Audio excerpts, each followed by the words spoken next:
কোরআনের কাছে কেউ যদি প্রশ্ন করে, ও কোরআন, এই পৃথিবীতে নাজিল হওয়ার আগে তুমি কোথায় ছিলে?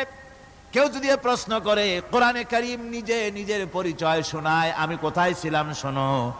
বাল হুয়া কুরআনুম মাজিদুন ফি লাউহিম মাহফুজ, বরং এই কিতাব অতীব মর্যাদা সম্পন্ন সুরক্ষিত ফলকে লিপিবদ্ধ ছিল, আমি ছিলাম লৌহে মাহফুজে, সেখান থেকে এসেছি।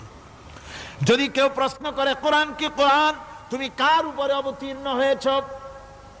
জবাব কোরআন নিজেই দেয়, ওয়া আমিনু বিমা নুজিলা আলা মুহাম্মাদ ওয়া হুয়াল হাক্কু মির রাব্বিহিম, ঈমান আনো সেই জিনিসের উপরে যেটা মুহাম্মদ সাল্লাল্লাহু আলাইহি ওয়াসাল্লামের উপর অবতীর্ণ হয়েছে। আবার অন্য আয়াতেও জবাব পাওয়া যায়, তাবারাকাল্লাযী নাযালাল